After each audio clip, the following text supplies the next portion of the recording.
Stalker 2 update brings more than 500 fixes and a major engine upgrade, but after testing its performance, visuals, binoculars, combat AI, and A-Life, the biggest surprise isn't what changed, it's what still hasn't. Let's start with those 500 fixes. GSC calls update 2.0 the biggest overhaul to how the zone looks, feels, and lives since launch. It includes the engine upgrade, major visual changes, A-Life improvements, and more than 500 individual fixes. Many of those fixes are important: broken quests, NPCs getting stuck, animation problems, crashes, emissions, clipping, objects flying through walls, and even bullets passing through cover to hit players has been fixed. Plus, mutants spawning in large numbers has now been fixed. That's all welcome, but much of it is maintenance. For something called 2.0, I wanted to see Stalker 2's biggest systems pushed forward. The A-Life section mentions more locations for creatures to visit, additional points of interest that can be contested, and NPCs looting fallen characters outside their player's presence. But it provides very little measurable information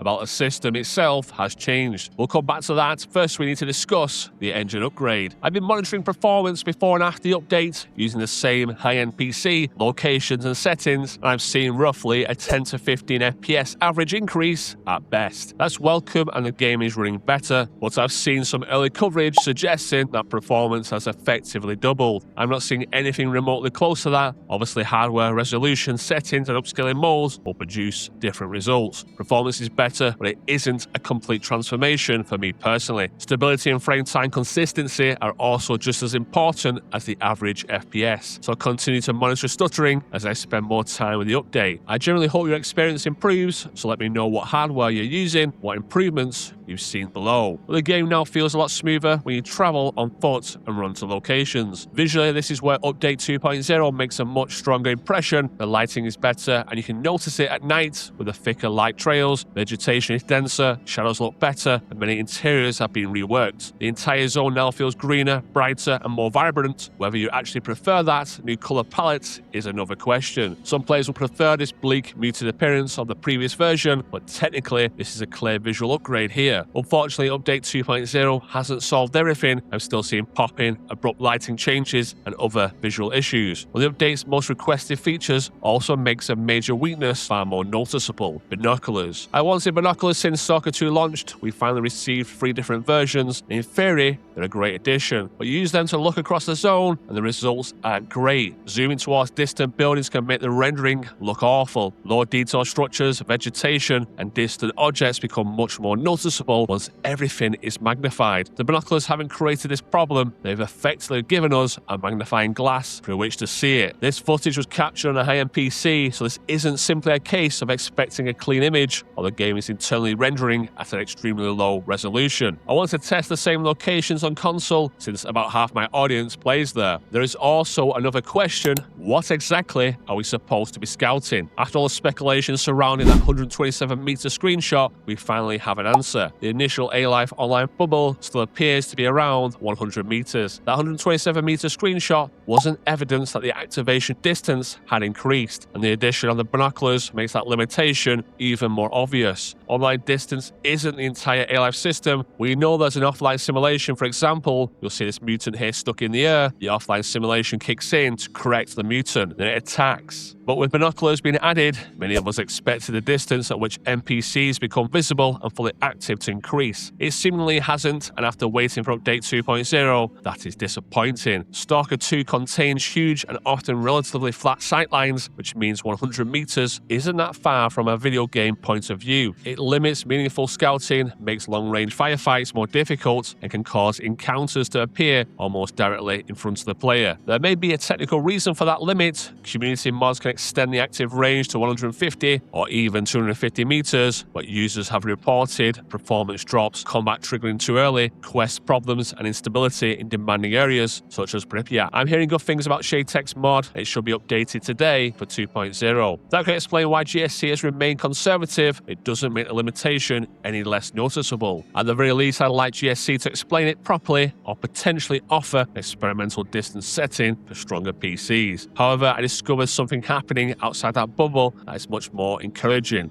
GSC says stalkers now loot the fallen all the time, not just when you're around to see it. So I decided to test that claim. I had NPCs moving around this area and then used no clip to travel roughly 200 meters away as fast as possible, well outside the visible online bubble. When I arrived at a different location, both bodies you can see here had already been looted. I wasn't there to see it happen, which suggests that something is generally happening in the background. When you play Update 2.0, start checking the NPCs you encounter and what they have available to trade, and see more interesting inventories, including stalkers who may be carrying artifacts and better gear. So this is a step in the right direction. With the engine upgrade, I'm still positive that GSC can increase the render distance and the bubble. But for now, we have to look to modders to experience this. This is now the part of A-Life I'm most interested in investigating. If the visible online bubble hasn't grown, what exactly has changed within the offline simulation? This raises a much bigger question: what is A-Life actually doing outside that 100-meter bubble? How are NPCs simulating offline? What activities can they perform? How long do they persist? And how does the transition between offline and online work? And what has meaningfully changed between versions 1.7 and 2.0? I'm speaking with several modders to see whether we can reliably track NPCs while they're in that offline state. I don't want to guess, I want to prove what the system is doing. If anyone from GSC still watches my videos, I would welcome any info you can share on A-Life in more detail. Background simulation and the player's experience are also two different things. A-Life could be performing complicated calculations 500 meters away, and that would be impressive. But if NPCs only become visible and fully active within roughly 100 meters, the average player can still feel as if though they're living inside a very small bubble. The offline simulation may have improved substantially, but if players really experience the consequences, it won't necessarily make the zone feel more alive. Combat AI is another area where I expected a noticeable improvement, and so far it's a mixed bag. The good news is that enemies appear more aggressive. I'm seeing better use of cover, more attempts to flank, and firefights that generally feel less predictable than before. But 5 minutes later, you can encounter an enemy who hesitates for far too long, completely loses track of you, or does something unbelievably stupid. Enemies can still fail to find cover after gunfire, struggling to coordinate with the rest of their group, or stop searching for the player far too easily. If you're beginning a new playthrough, I recommend increasing enemy AI difficulty for the custom settings. I do the same for mutants because it produces the best overall experience. However, I'm not buying into the idea that combat AI has suddenly been transformed. When impressive firefight doesn't prove it's fixed. Just as one idiot staring at a wall doesn't prove the entire system is broken. Across multiple encounters, my takeaway is that the AI is making better decisions, but it remains inconsistent. Sometimes enemies push your position, use cover, and generally force you to think. Other times the illusion completely falls apart. Combat AI feels better in Update 2.0, but I wouldn't call it a complete overhaul. Sadly, there are no changes. I'm not seeing this in any review so far. Weapon balancing. There has been no tweaks, and it needs to be reviewed. Stealth does seem better with AI struggling to see you more in thicker foliage, or the new weather systems with fog and storms, but this requires more testing. Plus, finally, objects no longer go through walls, and when you cover behind a solid wall, bullets are not hitting you. Plus, AI does seem tweaked with accuracy to not hit from gunfire 100% of the time or close to, but do not expect many missed shots and custom settings from master stalkers. Personally, I find the patch notes really underwhelming. Lots of fixes and visuals look good, but many of us wanted more. If you missed my Stalker 2 cost support review, this is next on screen.